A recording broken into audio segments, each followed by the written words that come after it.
ನಮಸ್ಕಾರ, ನನ್ನ ಹೆಸರು ರೋಹನ್ ಭರತ್ ಚಂದ್ರ. ಇವತ್ತಿನ ಬ್ರೇಕಿಂಗ್ ನ್ಯೂಸಿಗೆ ಸ್ವಾಗತ. ಇದು ನಮ್ಮ ದೇಶದ ಫೈನಾನ್ಸ್ ಹಾಗೂ ಎಕನಾಮಿಕ್ ನ್ಯೂಸು.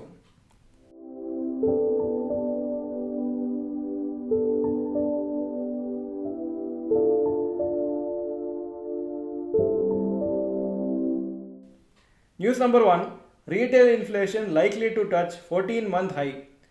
ರಿಟೇಲ್ ಇನ್ಫ್ಲೇಷನ್ನು most probably 14-month high touch ಆಗುತ್ತೆ. ಅಕ್ಟೋಬರಲ್ಲಿ 5.81% ಬರ್ಬೋದು ಅಂತ ಈ ಎಕಾನಮಿಸ್ಟ್ ಎಸ್ಟಿಮೇಟ್ ಮಾಡ್ತಾ ಇದ್ದಾರೆ.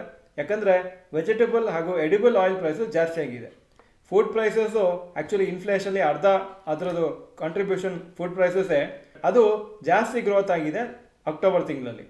ಹಾಗೂ ಗೌರ್ಮೆಂಟು ಇಂಪೋರ್ಟ್ ಟ್ಯಾಕ್ಸಸನ್ನು ಜಾಸ್ತಿ ಮಾಡಿದ್ದಾರೆ ಎಡಿಬಲ್ ಆಯಿಲಿಗೆ, ಸೊ ಅದರಿಂದನೂ ಪ್ರೈಸಸ್ ಜಾಸ್ತಿ ಆಗಿರ್ತದೆ ಅಕ್ಟೋಬರಲ್ಲಿ. October inflation most probably highest ಇರುತ್ತೆ ಸಿನ್ಸ್ ಆಗಸ್ಟ್ 2023. ಸೆಪ್ಟೆಂಬರ್ 2024 5.49% ಇತ್ತು. ಅದು ಹೈಯರ್ ದೆನ್ ಫಾರ್ಕಾಸ್ಟ್ ಇತ್ತು, ಅದು ಹೈಯರ್ ದೆನ್ ಎಸ್ಟಿಮೇಟ್ಸ್ ಇತ್ತು. ಇನ್ಫ್ಲೇಷನ್ನು 4% ಲೆವೆಲ್ಲು 2026 ಮೋಸ್ಟ್ ಪ್ರಾಬ್ಲಿ ಬರೋದಿಲ್ಲ ಅಂತ ಎಕಾನಮಿಸ್ಟ್ ಎಕ್ಸ್ಪೆಕ್ಟ್ ಮಾಡ್ತಾರೆ. News number 2, Asian paint shares crash 8% today. Expectation ಪ್ರಕಾರನೇ ಏಷ್ಯನ್ ಪೇಂಟ್ ಶೇರ್ಸು ನೆಗೆಟಿವ್ ಆಗಿ ರಿಯಾಕ್ಟ್ ಆಯಿತು ಕ್ವಾರ್ಟರ್ಲಿ ರಿಸಲ್ಟ್ಸಿಗೆ. ಹಾಗೂ ಕ್ವಾರ್ಟರ್ಲಿ ರಿಸಲ್ಟ್ಸು ಶನಿವಾರ ಅನೌನ್ಸ್ ಆಗಿತ್ತು. ಶೇರ್ಸ್ ಇವತ್ತು 8% ಬಿತ್ತು. ಹಾಗೂ ಈಗ ಏಪ್ರಿಲ್ ಟು ಮೇ 2021 ಏನು ಲೆವೆಲ್ ಇತ್ತು ಸ್ಟಾಕ್ ಪ್ರೈಸು ಆ ಲೆವೆಲಿಗೆ ಬಂದಿದೆ. ಇದರ ಬಗ್ಗೆ ಇವತ್ತು ಸಾಯಂಕಾಲ ಒಂದು ಡೀಟೇಲ್ ವೀಡಿಯೋ ಮಾಡ್ತಾ ಇದ್ವಿ. ಸುಮಾರು ಫ್ಯಾಕ್ಟ್ಸ್ ಆ್ಯಂಡ್ ಫಿಗರ್ಸ್ ಆಗ್ತಾ ಇದ್ವಿ. ಇನ್ವೆಸ್ಟರ್ಸಿಗೆ ಏನು ಒಂದು ಡಿಸಿಷನ್ ತೊಗೋಬೇಕಂತ ಅವ್ರಿಗೆ ಒಂದು ಐಡಿಯಾ ಸಿಗುತ್ತೆ. News number 3, new demat account opening falls in October. Last 4 months ಒಳ್ಳೆ ಡಿಮ್ಯಾಟ್ ಅಕೌಂಟ್ಸ್ ಓಪನಿಂಗ್ ಆದಮೇಲೆ ಅಕ್ಟೋಬರಲ್ಲಿ ಸ್ವಲ್ಪ ಡಲ್ ಆಗಿತ್ತು account openings compare to the previous months.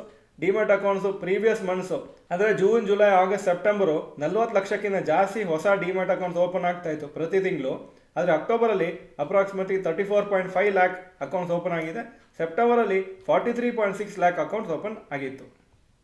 News number 4, rapid news. SIP mutual ಫಂಡ್ಸಲ್ಲಿ ಫಸ್ಟ್ ಟೈಮು 25,000 ಕೋಟಿ mark cross ಆಗಿದೆ October 2024. ಹಾಗೂ Nifty 50 ಕಂಪ್ನೀಸಲ್ಲಿ more than half companies lower than expected net ಪ್ರಾಫಿಟ್ಸನ್ನು ಡಿಕ್ಲೇರ್ ಮಾಡಿದ್ದಾರೆ September ಕ್ವಾರ್ಟರಲ್ಲಿ.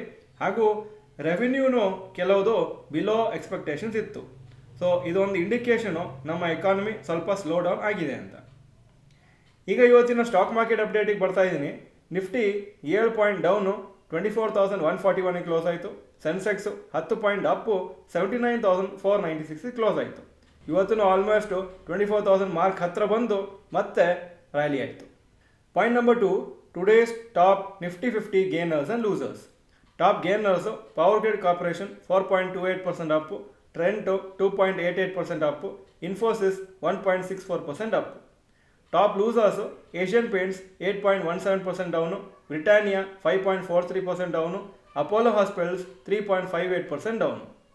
Point number 3, today's top Nifty next 50 gainers and losers. Top gainers power finance corporation 7.22% up, Zomato 3.97% up, info edge 3.87% up. Top losers Adani energy 3.66% down, Adani green energy 2.57% down, Godrej consumer 2.41% down. Point number 4, advance decline ratio for NSE. Advances 738 stocks, ಕಮ್ಮಿ ಆಗಿದ್ದು 1,772. So 29% up, 71% down. Point number 5, today's gold and silver price. Gold price 7,876 per gram, silver 93 per gram. Point number 6, today's rupee value. $1 84.39 rupees, €1 90.2 rupees. Point number 7, stocks near 52-week high.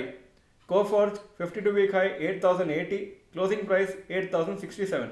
Federal bank 208 52-week high, closing 208. Wipro 583 52-week high, closing 574. Point number 8, stocks near 52-week low. Asian paints 52-week low 2,506, closing 2,543. Point number 9, global cues today. Hong Kong 1.47% down, Japan 0.08% up, Germany 1.22% up, France 1.12% up, UK 0.7% up. ಹಾಗೂ Nasdaq ಶುಕ್ರವಾರ 0.09% up ಆಗಿತ್ತು. ಇದು ಇವತ್ತಿನ breaking news. Video ಚೆನ್ನಾಗಿದ್ದರೆ like button press ಮಾಡಿ. ಹಾಗೂ video useful ಆಗಿದ್ದರೆ useful ಅಂತ ಕಮೆಂಟ್ ಸೆಕ್ಷನಲ್ಲಿ ಟೈಪ್ ಮಾಡಿ. ವಿಡಿಯೋ ನೋಡಿದ್ದಕ್ಕೆ ಧನ್ಯವಾದಗಳು. ನಮಸ್ಕಾರ.